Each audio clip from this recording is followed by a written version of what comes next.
Are you seeking guidance to enhance your trio project's effectiveness and success? Look no further. NOSOTROS Education Center, NEC, is here to empower your trio project with expert consulting services. NEC's mission is to promote the effectiveness and impact of trio programs. Since 2003, NEC has specialized in providing professional development and in-service staff trainings, allowable cost services, for trio projects across the country. The team at NEC, with over 60 years of combined trio experience, offers customized workshops and seminars for project staff, compliance assessments, external evaluations, working on and submitting APRs, database customization and training, development of policies and procedures manuals, and project implementation or reorganization services. Additionally, NEC has secured over $774 million in federal funding with a 92% success rate through their live and on-demand proposal workshops, assistance with data collection and review, detailed technical reviews, and comprehensive proposal development services. Join the hundreds of colleges, agencies, and trio projects across the country who benefited from NEC's expertise. NOSOTROS Education Center, your partner in trio's project success. Visit their website at nosotros.edu.org. Again, that's nosotros.edu.org.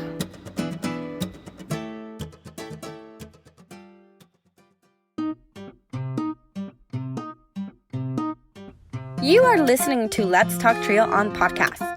Keep up with the latest episodes by downloading the Podbean app or stream episodes via our social media accounts. Search for Let's Talk Trio on Facebook or Instagram. This episode is sponsored by Student Access. Student Access, the leader in trio software. Student Access is an online database solution that allows trio programs to track their students' information, connect with students by text messages, streamline the APR, and work from anywhere, all online, with automatic updates for changes from the Department of Education. Their technical support team includes former trio staff and has over 50 years of combined experience working with trio. Make it easier to focus on your priority, the students. For more information and to request a free demo, visit their website at www.studentaccess.com or call them toll-free at 1-800-801-1232. That website again is www.studentaccess.com or 1-800-801-1232. Be sure to share your favorite episodes on your social media by tapping that share button. This is a great way to support the podcast. Now here's your host, Juan Rivas. Thank you, Emilia, for the wonderful introduction. Hello, listener, and welcome to another episode of Let's Talk Trio. This is Season 6, Episode 2. I am your host, Juan Rivas. In today's episode, we have Trio Talent Search and Upward Bound alumni from the Eastern New Mexico University-Roswell is Yosiah Davila. Yosiah is on the podcast to talk about facing challenges, adversity, starting his own business, and creating opportunities. So coming up in just a bit, Yosiah Davila. A huge thanks to our sponsors, Angelica Villalpando, Rosario Riley, Dr. Ryan Barone, Dr. Jamie Motley, Dr. Jeff Naputi, Angelica Valdez, Felicia Rivera, Jaded Electronics, TrioJoblist.com, Nosotros Education Center, Cambridge Educational Services, and Student Access. Thank you all so much for your continued support of this podcast. You too can be a sponsor of the podcast. Head on over to Patreon and search for Let's Talk Trio. Choose one of 4 patron levels. You can support this podcast for as little as $1 a month. $1 a month goes a long way in supporting this podcast. If you own a business and would like to run an ad on our podcast, send us a message at letstalktrio@gmail.com. Become a supporter with a one-time donation to the podcast PayPal account. Our business handle is @LetsTalkTrio. Any amount is truly appreciated. If you would like to nominate a participant, staff, alumni, or advocate to be on the podcast, send us an email at letstalktrio@gmail.com. That email again is letstalktrio@gmail.com. Again, a great episode featuring Yosiah Davila with the Eastern New Mexico University-Roswell Trio Talent Search and Upward Bound Programs alumni. Sit back, relax, and enjoy this episode. 5, 4, 3, 2, 1. Hi, Trio Nation. My guest on the Let's Talk Trio podcast is an alum of the Trio Talent Search program at Eastern New Mexico University-Roswell. He graduated from ENMUR with an associate's degree in applied sciences for occupational therapy. They currently work for the Department of Transportation and Highway Maintenance. They own a charcuterie board making business, and they enjoy going to the gym. Welcome to the podcast, Yosiah Davila. Yosiah, welcome again to the podcast. Thank you, Juan. I'm very glad to be here and be part of this interview for the podcast for Trio. Yeah, thank you so much again for your flexibility, for being on here. And again, apologies. So to the audience out there, the way why I say again is Yosiah and I did a dry run through without even knowing it. I forgot to hit the record button. So Yosiah, I appreciate your flexibility with that. But how are you doing? Not bad, man. I mean, same old, just got back from work. I'm a little dirty, but here in a bit, I'll feel much better. But hey, we appreciate you just rolling in and being able to do this interview. How are things in New Mexico? I mean, they've been pretty good. We had a cold front last week, so that was great. I really enjoy the cold. I'm not a hot weather person at all, but this week it's going to be in the high 80s. So I'm just wet. I don't know where this cold weather's going, man. It's already November and it's still summer weather. Yeah, it is. It's a little bit crazy. Bad. Yeah. Well, I know that right now, I know in Colorado we're experiencing our cold. It's starting to get cold. It's getting colder here. We already experienced our first bout of snow a couple weeks ago, so we're getting there. So you're from Roswell. I know a lot of people either have heard of Roswell, may have an idea of what Roswell is, but can you tell us about your hometown? Tell us a little bit about Roswell. Tell us a little bit about you. So, yeah, Roswell, I mean, one of the main things of Roswell is our tourist attraction for our alien museum for the whole UFO crash. That's right. We'll keep the conspiracy theorists on there, whatever. But for us, it's just like, nah, man, there are no aliens here. But so I was born here in Roswell, but I was raised in Lake Arthur, New Mexico, which is about 40 miles south of Roswell, heading to Artesia, New Mexico. Mm-hmm. And I was raised there all throughout my life up until I graduated high school. And after that, that's whenever my sister Jasmine and I ended up moving here to Roswell. All right, right on. Can you talk to me? So at the very top of the podcast, we said charcuterie board making business. I was curious, how did that begin for you and how did you get started? So it was just a hobby of mine that I wanted to kind of just get a little money, extra cash, something that wasn't going to be too difficult for me to do. I think of so many ideas at random times. Like I could be sitting down watching TV and then I'm like, I should start doing this. And, and I actually came across the charcuterie board business when I was in California a few years back. And I thought it was really very interesting, and it was really well put done. And I thought to myself, I feel like if I get my food serving license and make my own little business for it, people would actually buy it. Birthday parties, Father's Day, Mother's Day, like the great festivities that there are.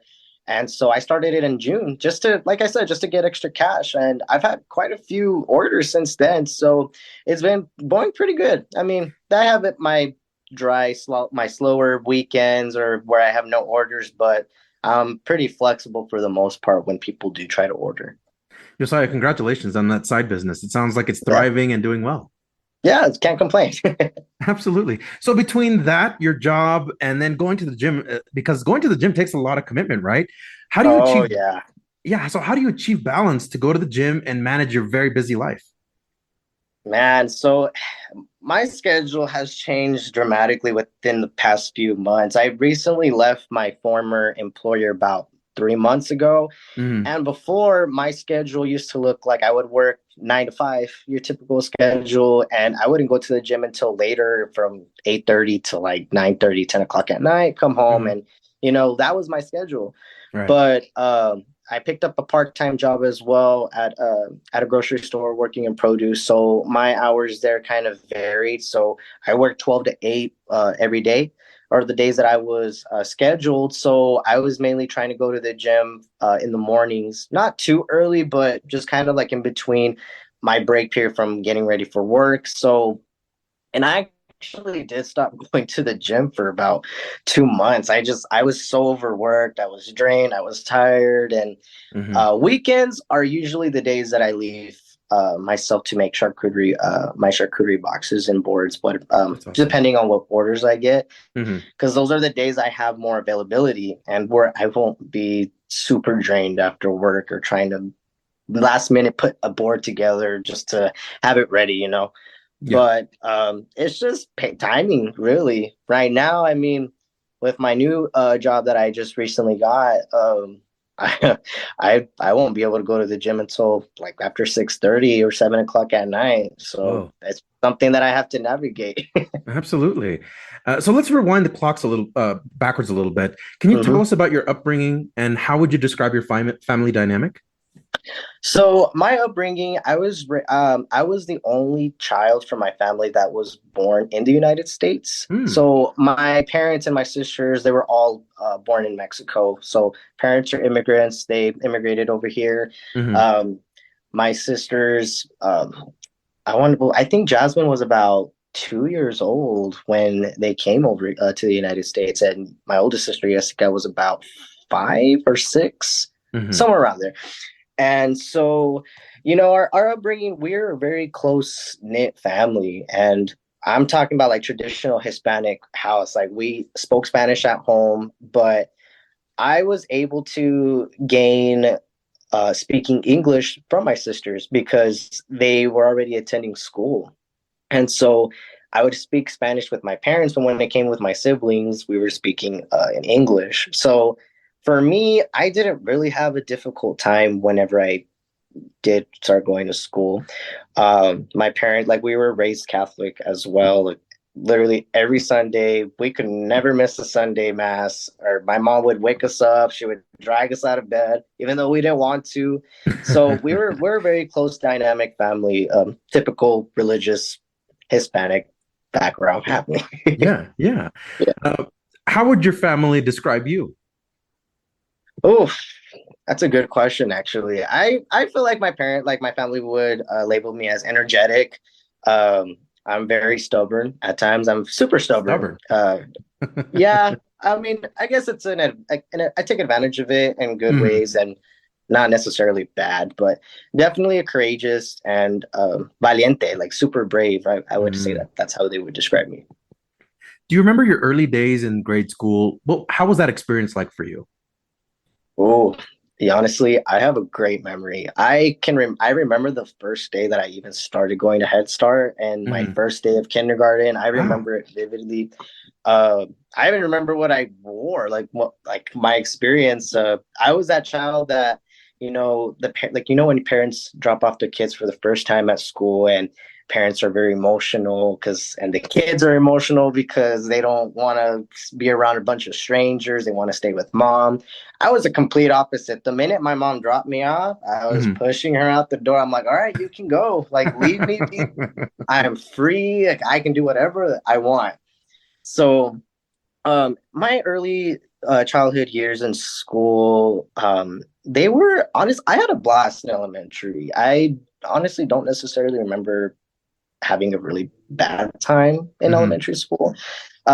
We were in a small little community. I didn't have more than like 10 students in my class. So, and a lot of them were family friends. We already knew each other. So it was a pretty good upbringing whenever we were in school, all of us together.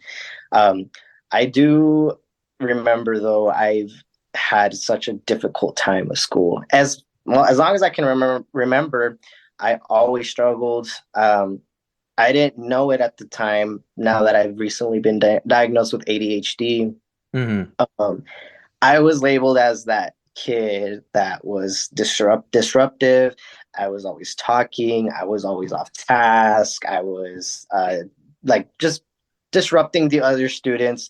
So that was always the first thing that when we had parent teacher conferences, the teachers would comment to my mom about that. That was like the immediate first thing. And I remember like I didn't really understand it at the time, but the older I got, it's kind of sad because I never heard very good positive things. Immediately, it was your child is very disruptive, but I wasn't getting the help, if that makes sense. So I struggled a bit. So I had my downfalls, but I had my good memories as well.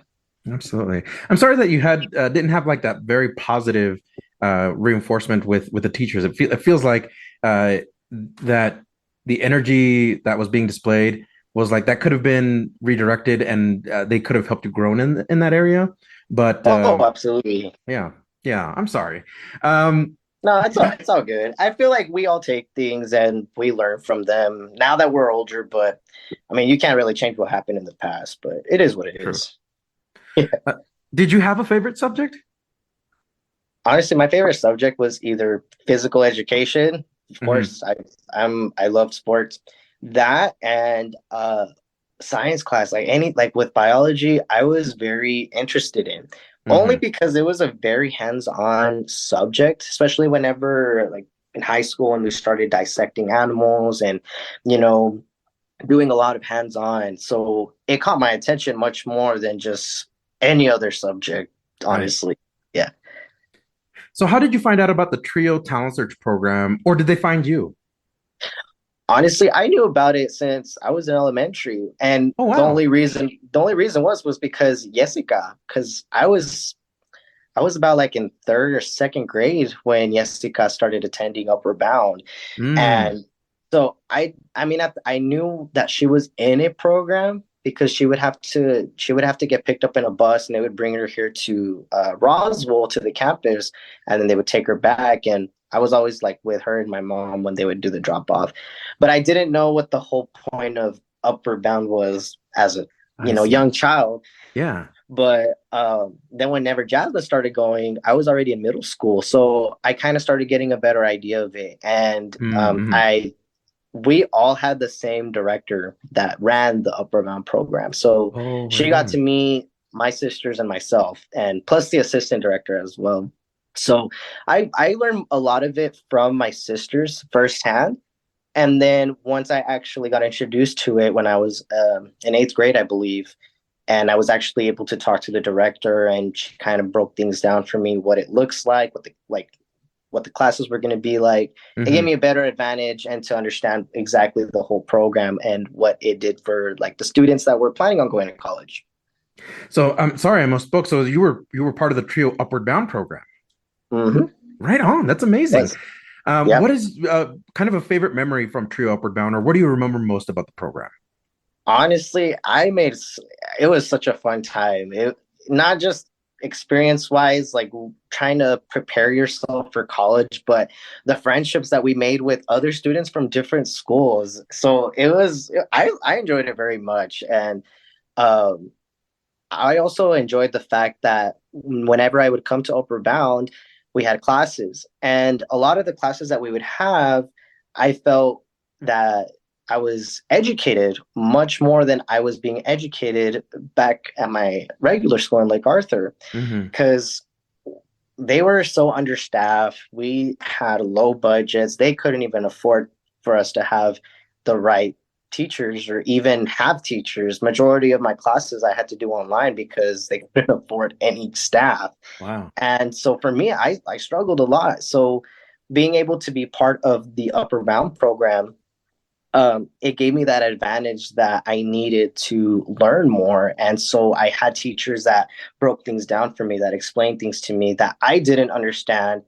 And it was kind of hard too, because the work we were doing for Upper Bound was much more advanced than what we were doing back at my regular school. So it was kind of navigating through both, but it still gave me that great experience of actually being taught correctly.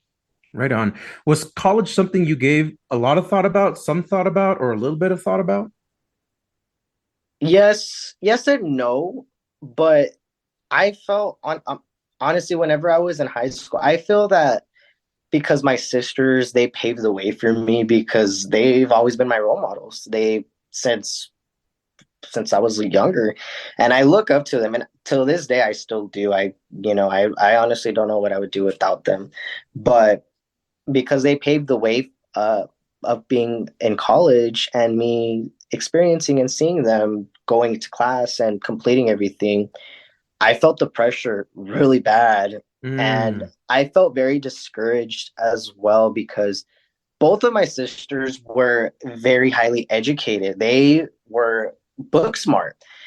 And I'm not saying I'm not book smart, but I struggled so much when it came to education, like the education portion of school.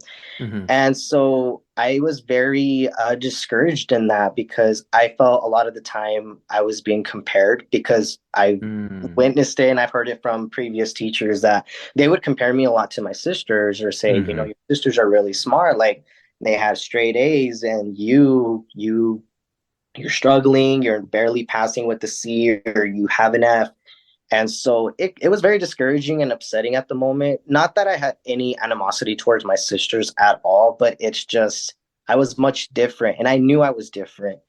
And so for college, it scared me a little bit Hmm. because part of me felt that I wasn't going to be able to do it. And part of me was like, well, I need to do this so I can make my family happy because if I don't go to school or if I don't get an education, I don't want to be labeled as the family, and like the embarrassment of the family. Mm. And All you right. know what I Yeah. mean? Hmm. Because both my sisters were high honor students, valedictorians of our school, and I was not an Mm. educator. I wasn't great at school. So, did they help you in any way figure out kind of your path?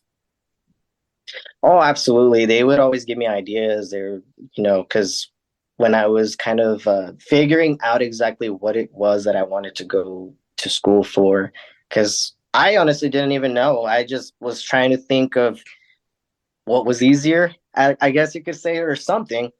And so they would tell me, okay, well, they helped me figure out with FAFSA because Hmm. my Hmm. school didn't have a guidance counselor that helped us at all. So luckily that they helped me with that. And they just kind of gave me ideas like what it was exactly that I wanted to be. And when I first started going to college, I actually wanted to be a correctional officer at the time or Oh, like okay. criminal justice. And I was like, if I start my way down, I can work my way up. Maybe I can be a detective. Hmm. But, my mom kind of got in my head and told me that it was a very dangerous job, that they don't pay well. I was never going to be home with my family. Mm. And so I ended up changing it. And I ended up changing it to nursing just Hmm. because in high school I took a CNA class for a college course. And it wasn't too bad because I learn hands on. Like I'm a hands on learner. Like I can pick up anything. So when I started doing CNA, I picked that up right away. And I was like, okay, I think this is something that I can get into. But when I actually started taking the classes in person on campus, I actually think too that the time period, like I was off. I was going through a lot mentally during Hmm. when I started going to college, and I didn't put my 100% effort in school at all. Mm. So I reached out a lot to my siblings. And well, at that time, I was living with Jasmine, so she was witnessing all of this unfold, and she would give me advice and tell me, okay, we'll try doing this or that. But it's still, I was actually put on academic suspension when Oh, I wow. first Yeah. started going to college. Yeah, Hmm. because my focus was not in school during that time. And I was a young teenager. I was 19, fresh out of high school. I was out of my parents' house. My parents were very strict. So I was living it up. I was also partying. I wasn't making good choices either. So Hmm. yeah, my mindset was just I had my priorities mixed up. And I believe once I went on academic suspension and I took a whole year off that I couldn't go to school, it kind of opened my eyes a little bit and it freaked me out.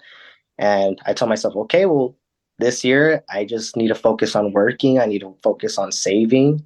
And once I go back and write that appeal form, and if I get accepted back, I can't fail because Mm-hmm. then that will lead to my expulsion and I can't Mm-hmm. go anywhere. It's not going to look good on my record. Mm-hmm. And I ended up changing my degree after that to occupational therapy Oh, right. assistant. Yeah. What was the inspiration behind getting that degree or going for that degree?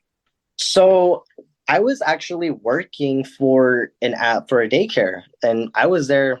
That's my former job, actually. I was there for 8 years on and off, Mm-hmm. and working with children.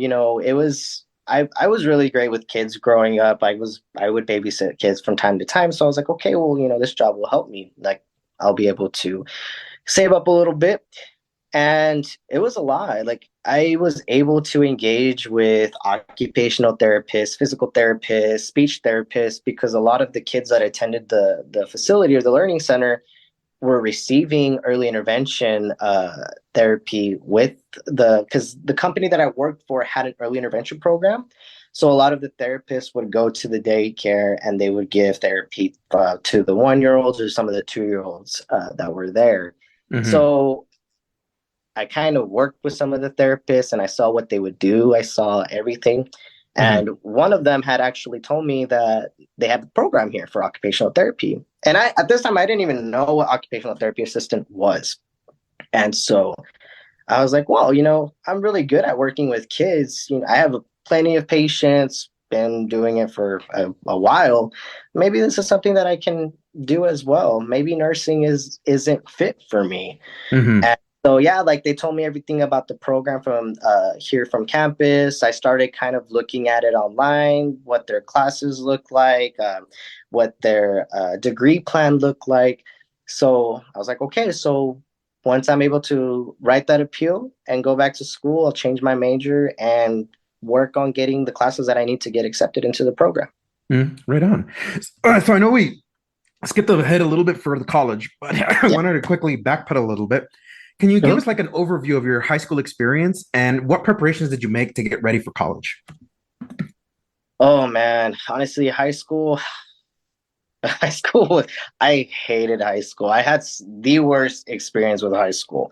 On Mm. top of, stating earlier that we didn't have the proper education because our school was low budget. They couldn't afford the proper teachers to teach us. So navigating through school, and during that time, I was also going through a lot trying to figure out who I was at the time Mm-hmm. with myself, sexuality based, everything. So it navigating through all that together just made it much worse. And Mm-hmm. I think what kept me afloat in high school were sports. For me, Mm-hmm. sports was my escape to everything.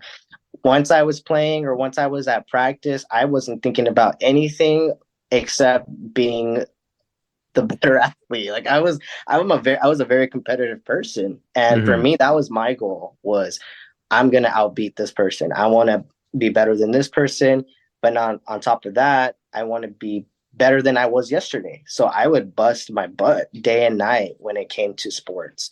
So I think for me, sports was the best portion, besides upward bound, being an upward bound, because an upward bound, I was able to get inspired too by the other staff and teachers there, and not just them, but seeing all these other students that I mean, it was a culture shock because I thought the kids in my school were smart, and we have these other students that, straight honors classes, they Mm-hmm. know their stuff, they know their material, and they were tutoring me. And so it had its pros and cons. I'll Yeah. say that. Yeah. Okay. What about the moment you graduated from high school? Did it feel like a weight off your shoulders, just being able to be free from like a lot of that kind of educational pressure? Honestly, no. I felt No. like I felt worse. I When I graduated, Mm-hmm. it didn't hit me until I got home after my graduation. Like as soon as I got home after my graduation, I guess it's because I was very comfortable in school, and because majority of the students that I grew up with, we all grew up together since we were in Head Start. And from there, as soon as I got home, I was like, okay, like I'm never coming back. Mm-hmm. I'm never gonna play sports again either. So that was another upsetting part of for me, was that, yes, I could still play sports, but physical contact like high school sports, no, Mm-hmm. that was never gonna happen again. And Mm-hmm. so uh, that's also kind of when the pressure started kicking in, because I had two choices to choose for college: either go to Eastern in Portales or here, because they were the only colleges that I got accepted for, because my GPA was, well, it wasn't very well. It wasn't good at all. Yeah. So I felt a lot of pressure during that time, and I I still couldn't make up my mind what I wanted to do, and I was trying to jump the gun sometimes too, or I was just kind of taking it day by day at that point. Mm-hmm. Okay.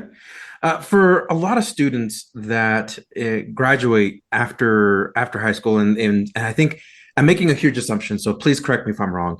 They tend to like go into like a let me start off at a community college to see if I can gain my footing again, because Mhm. high school the high school experience might have turned them off so bad that they're like, you know what, let me start it off at a community college to see if I can gain my footing again. Was that something that you experienced, like going to ENMUR was like hopefully try to gain your footing?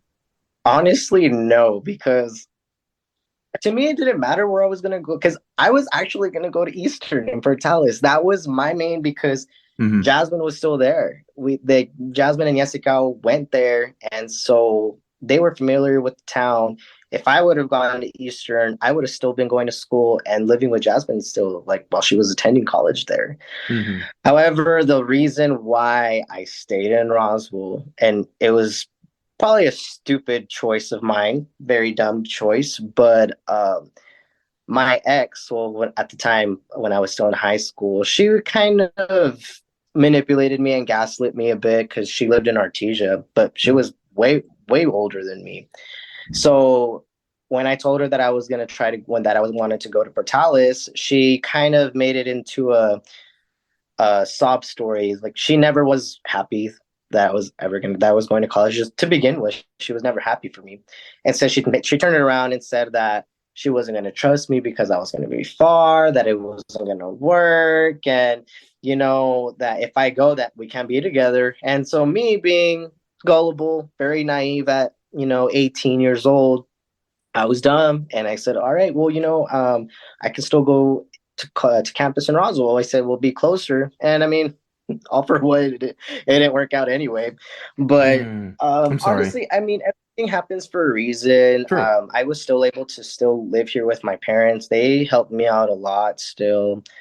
Um, but again, I don't know how the turnout would have been if I would have gone to Eastern and Portales. Maybe it could have been a different turnaround, but um, I don't look back and regret it either, because a small community college, you can still get a really great degree, and they have they have great instructors here too. So I wasn't complaining, even though I stayed here. Okay. So earlier in the podcast, you talked about a personal journey of self discovery.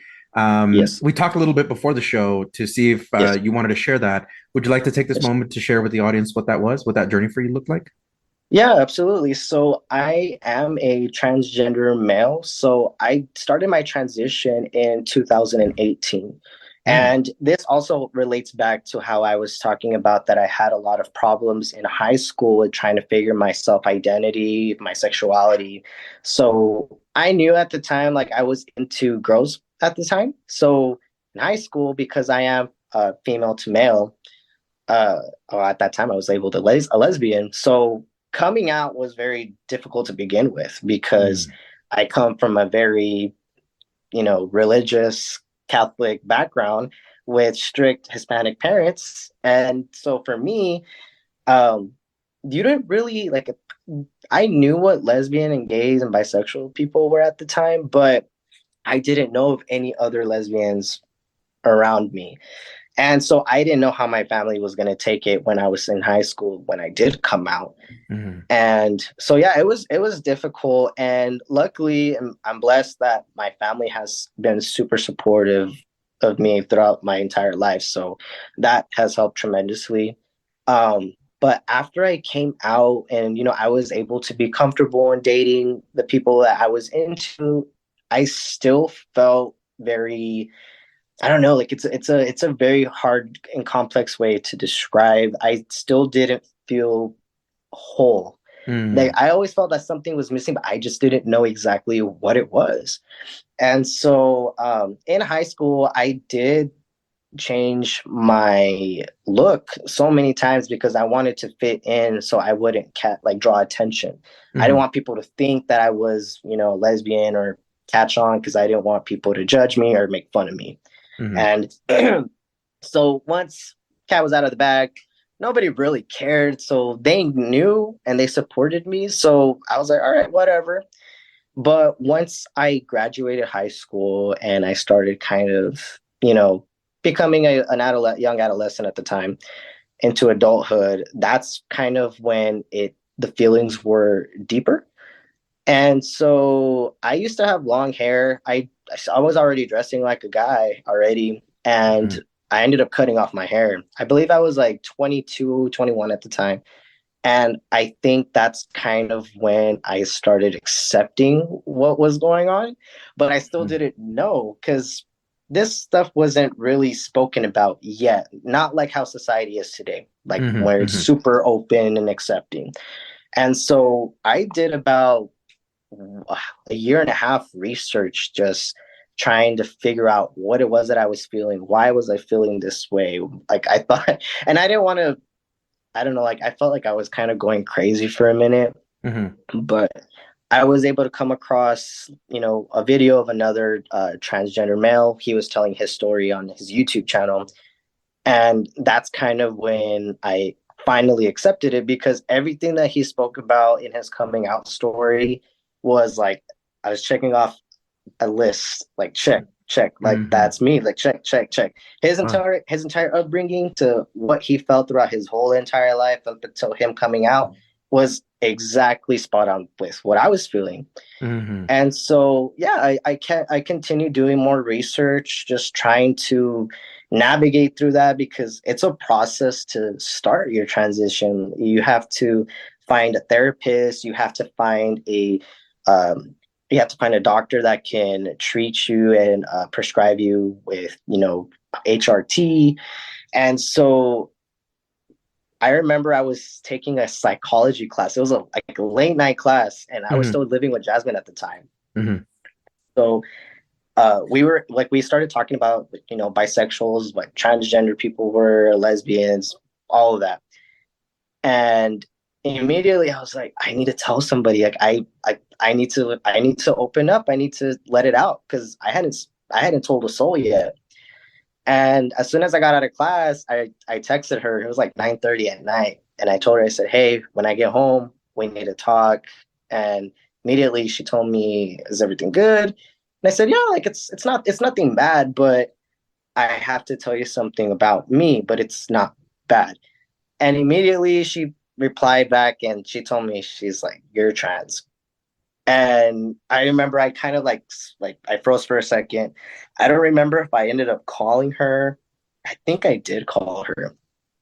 And I told her, I was like, "Who told you? Like who knows that I don't know? I haven't told Mm-hmm. anybody." Mm-hmm. And she knows me. Like Jasmine and I may be 3 years apart, but we have like twin similarities. Like she can tell you exactly what I'm feeling, what I'm thinking. We will say the same thing at the same time when we're around each other. We're in sync. Mm-hmm. And immediately she just told me, she's like, "Dude, like I've been knowing this." She's like, "We live together." And she's like, "You cut your hair out of nowhere. Like your whole appearance changed." She's like, "You look happier." And she knew about it because I think she had a friend in college too that he had transitioned. So she was already educated on this. Mm-hmm. And she told me that she didn't want to confront me about it without me coming to her about it first. She didn't want to step that boundary. And so immediately she's like, "Don't worry." She's like, "Well, we're gonna get through this all together." She's like, "If you need help coming out to parents," she's like, "I'll be right there with you." Mm-hmm. And I freaked out because I said, man, like I gotta come out again. Like the first time was tough enough, but this time is gonna be worse. Mm. And it went by really smoothly, though. My parents, like I said, everybody has been very supportive. They've never like disregarded my feelings. They've never made me feel guilty about the way I felt. If anything, my parents kind of saw it coming too, because growing up, I was that little girl growing up at the time that never liked playing with dolls. I never liked to wear dresses. I never liked pink, nothing like that. I was always playing video games, playing with action figures. I was outside in the mud, in the dirt, playing. I was always with my dad, just wanting to work, like Mm-hmm. outside, just doing something.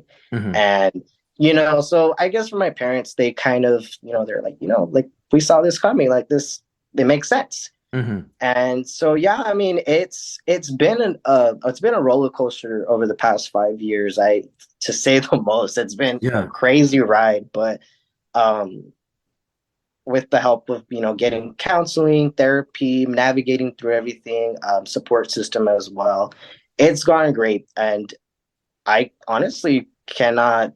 I feel great. Being Yeah. able to be in my own body and being who I truly was meant to be, it means everything. And it's definitely something that I wish I could have started earlier in my high school, like when I was in high school. But Mm-hmm. I felt like it was supposed to happen this way, and it's turned out great. Wonderful. Thank you so much, Josiah, for sharing your story with us, and especially that personal journey. I know that it can be very tough to sometimes discuss, Yeah. or for some others, it's very, very easy to discuss, but we appreciate you Yes. sharing your story.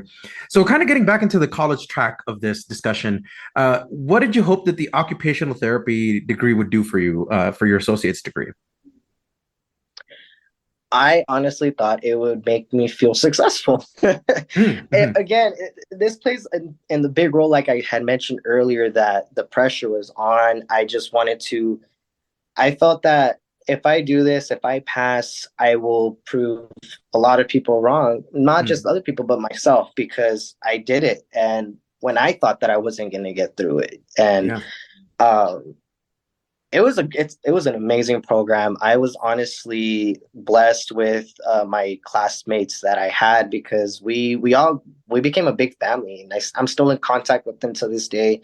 Oh, right Our on. instructors were amazing too. Like me, we had he was strict, like military strict, but this Whoa. man, like I give my hats off to this man. Like he helped so much with explaining, breaking things down. But being able to receive my associates, I thought, okay, this is where my life's gonna head out. And here I am 2 years later, and that's not even what I'm even doing right now. Yeah, so talk to Because us about that. Yeah, because you're currently with the Department of Transportation. So what do you do? so I work in highway maintenance. This is actually my second week. Oh, wow. It took a minute for me to. Well, I had found out that that I had gotten the position about 3 weeks ago, but the state takes a while to do paperwork and Oh get my the gosh, process I know it. going. Yeah, and honestly, I got lucky. I got in really quick. There's been other people that have, it's been like 3, 4, 8 months until they were able to start. Wow. But um, I don't know. I don't know. I believe the switch happened because my initial to changing my degree plan to occupational therapy was because I wanted to work with children. Hmm. I quit working with children about 3 months ago, and I told myself I was never going to work with kids again. I guess I got burnt out. I mean, it's Mm. for over these last 8 years, I did get burnt out a little bit. I kind of started noticing my patience level. It's not like what it used to be before. Hmm. Hmm. And it's a very challenging career. Honestly, it's tough.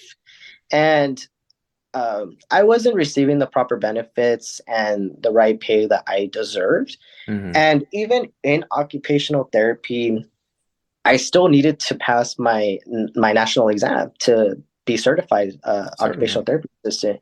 And I only took my test twice, but I never passed it, and I was just kind of like pushing it to the side because I was dealing with, with other things here at home and figuring out, okay, because my fiance and I we were planning on moving to Las Cruces, so my focus was not in my studying; it was more, saving if we were going to move, but things didn't end up happening that way. And so once I left, I was just kind of like, okay, there's the only like around this area for occupational therapy, there's only working in early intervention, which is working with children or infants and toddlers from 0 to 3 years old, or working in the school system. And I'm like, I told myself I don't want to work with kids anymore. This is not the setting that I see for me. So it changed my whole way of thinking. And I said, okay, I mean, I still have my degree, but maybe right now is not the right time for me to start working in this right now. And again, I'm a hands-on learner. I'm all hands-on. And so I spoke a lot with my fiance about it. And right now she's currently going to school for nursing. And I told her, I said, I need to find a job like now. I need to find something that's going to be able to provide. And so a coworker of mine from the grocery store that I work at, she works for the DOT as well in the main office. So she was the one that told me, because I had mentioned to her that maybe like I should try to get my CDL license. And she told me, she's like, apply for the DOT, highway maintenance. She's like, you're working with equipment, they'll train you and pay for your CDL. She's like, you just gotta do the studying. And so I did, and I mean, luckily I got in. So yeah, so for highway maintenance, we focus more on fixing guardrails, fences. We do traffic control if there's like an accident. I'm currently working in Carlsbad, so it's an hour away from here. So I have to leave early in the morning, and I get back around 6:30. Wow. And yeah, but benefits are great. Pay is great. Like I'm not complaining one bit. And so it's a lot of hands-on work, and I honestly, I love it. I love doing it. And the fact that they train me, they show me, I'm able to do it myself and pick up on it. Yeah, it's a fun job for me. I like it. That's good. So, yeah. I'm glad, Josiah. So do you feel like it's going to be a stepping stone to something else that might lead into a different position for you? Well, the plan is yes, because I don't plan on leaving the DOT anytime soon, like at all. I feel like me being able to get my CDL and in a few years, hopefully to get ranked. Right now I'm at a basic training because I don't have my CDL and I'm barely new. Like they're training me from brand new. Yeah. So once I'm able to receive my CDL, they'll up me up into what's called operational, and so it's just a higher ranking basically. I see. But with DOT, that there's so much growth, and the fact that I can easily transfer out anywhere in the state. So if once my fiance finishes school and we already want to move, I can easily transfer out. I just have to put in an application and go through the whole process again.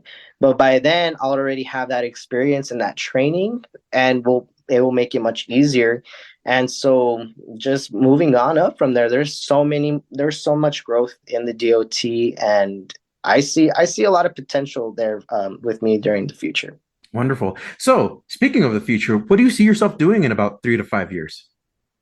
The same thing. The same thing. Hopefully by then I'll be driving the big trucks and right on. Yeah, and hopefully by then married. We'll be able to get married officially and finally congratulations house and start a bigger family. Yeah. That's wonderful. What advice do you have for TRIO students that are either Upward Bound Talent Search, Educational Opportunity Centers, whether they're pre-college or in college, or maybe they're kind of in the decision process? What advice do you have for them? I would say don't get discouraged. You're barely starting out. You're not going to have it figured out right away. You could possibly go for a career immediately as you start, and then further down the road, it's just not something that you saw yourself doing. And it's okay to change your degree. If you try to go get your bachelor's in one area and then you go back for a master's in something else, that's okay. I mean, I'm still figuring it out. I'm 27 years old. I may pick something else I may pick something in the next 5 years. Who knows? But Regardless, you never stop growing, you never stop learning. It never ends. You're gonna keep learning, and don't let anybody get in your way of accomplishing what it is that you truly want to do with your life. The only person that has your back 100% is yourself. And, you have one life. And for that life, you have to live it to the full of your benefits, honestly. You got to live happily. Absolutely. Wonderful advice. What is something that you would like to say to trio professionals? If you had all the trio professionals in one room and they were just like looking at you as like a trio student, right? What would you say to them? I would say don't discourage your students if you notice that some of them are much different than the others. Everybody's struggles are different. Some students have learning disabilities and they will require more help than others. And that's okay. Mm-hmm. There's nothing wrong with that. Right. Always reach out, even though some students won't open up. If you notice something that's off, reach out regardless. Even if the student doesn't speak up, knowing that a teacher notices that something's off and you didn't expect it, it does a lot. It makes the students feel seen, and it makes them feel heard, not ignored. With my personal experience, I wish I would have been told this and if I was able to go back and tell my younger self, that's exactly what I would tell myself is, everything's going to be okay. And the fact that if I didn't have that same output with my instructors, I would hope that for other students, they will. Wonderful. What are some books, movies, podcasts, music, or other forms of entertainment you would like to recommend to the audience? Oh man, I can't tell you about a book. I don't read books. with my ADHD, I just can't. Like, I've tried reading books. I really have. Yeah. I've given it a try, but it's very frustrating reading a paragraph and not knowing what the heck I just read and having to go back and go back and go back. Now, if they have pictures, that's a different story. But okay, yeah. I'm not gonna go there with the books. So nothing on the books. But podcasts. Okay, I'm a true crime. Oh, another true crimer, right over here, right on. So yes, and I'm gonna say the same podcast that Jasmine said because we both discovered the podcast together. Wonderful. It's called Morbid Podcast. Yeah. And I've heard like other true crime, like I've heard Crime Junkie, but Morbid, I don't know. It's just the way that these two women like perfect their podcast, their talking, their sarcasm. Wow. It catches my attention more. Like the other episodes from other podcast people, it never caught my attention at all. But yeah, I would say Morbid Podcast. If you're a true crime person, they give the best, and they go detail by detail, so it's great. For TV shows, I would say again, true crime. I love documentaries. There's one in particular that my fiance and I were binging like morning, day, and night. And really? Yeah, it's called Evil Lives Here, and I think it was on HBO Max. So it talks about serial killers or people that have killed, and usually in documentaries or in podcasts, you will hear about the victim's story or like the victim's background, but also the perpetrator and what happened there. But on Evil Lives Here, it talks about the family members and like siblings or partners that were with the serial killer and their experience with living with them. And so that one was crazy because you can have like a mother, a father, siblings, a girlfriend, children, and talking about like someone in their family and what their childhood looked like, trying to see what signs were there before they committed the act. And it's a great documentary. I recommend everybody to go watch it. It's awesome. Music wise, honestly, I'm very basic. I'll listen. Why would you say country. Basic though? Because I feel like not many people listen to the kind of music that I listen to. Like my fiance and I have different taste in music entirely. I was never into country. I never listened to country, and she does. So she got me Ah, into it. okay, I was okay. like, oh, okay, it's not that bad. But I literally grew up listening to like reggaeton. Like that was all I ever listened to. Like Mm, growing up with Daddy Yankee, Don Omar, all of them. And now like I still listen to them, like the classic reggaeton, but I like the Latino trap too, Bad right Bunny. on. Yeah. And then when I go to the gym, just heavy metal, Heavy strictly metal. heavy metal. Okay. Did any of Yeah. Jasmine's influence on you for music rub off the emo phase? Oh heck yeah. Yeah. I'm telling you, when we were in high school, she would just play her guitar over and over and over and just sing songs and the same songs from her favorite band. And Hmm, at the hmm. time, like I was just over it. I would just tell her to shut up. But now like I'll tell her, I say, hey dude, like I came across this band. Do you know what this band is? And I'll tell her to listen to them. Same as her husband, because her husband's also like a metal rock Mm, freak. So yeah, like well, she had a big influence on me when it came to heavy metal. that's awesome. So, Josiah, what is one word you would use to describe yourself? Only one word out of the entire words that exist in the lexicon. What is one word that you would use that, like, you would say that's me? I would say courageous. I love that. Yeah, So we're gonna use courageous. that. Yeah, we're gonna use that Yeah, as the title of your podcast for the episode. We're gonna say courageous. yeah, that works, man. That works. I love it. Josiah, it has been a true pleasure to have you on this podcast, to speak with you for the time that we had, and to share your trio journey, your personal journey, your academic journey. We should do a follow-up episode soon to see how things are going. So also to let you know, this should be season 6 for us. So you'd be opening up season 6 for Let's Talk Trio. Oh heck yeah, I'm down. I enjoy talking. Just like Jasmine, we can talk all day, all night long.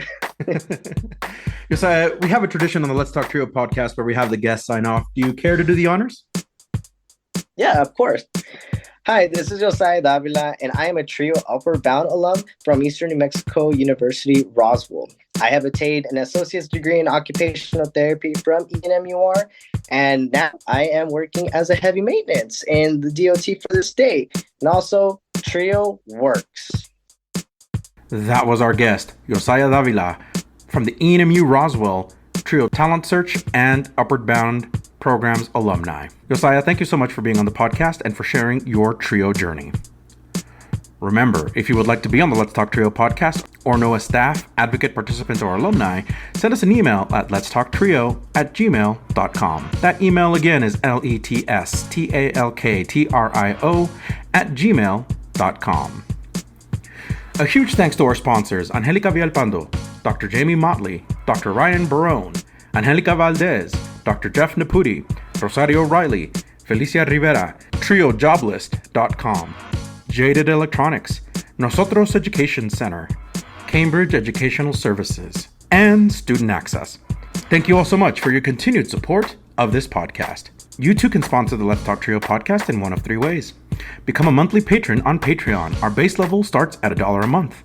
Become a corporate sponsor by placing an ad on the podcast. Email us for details. Become a supporter with a one-time donation to the podcast PayPal account. Our business handle is at Let's Talk Trio. I'd like to take a moment to thank our honorary members of the Let's Talk Trio podcast, Roderick Chambers, Tony Ho, Scott Kendall, and Susan Cramp. The Let's Talk Trio podcast team is John Russell, audio engineer, music producer and composer, and post-production editor. Amelia Castañeda, script supervisor, marketing manager, social media manager, and producer. Juan Rivas, executive producer and host. This episode was recorded November 7th, 2023.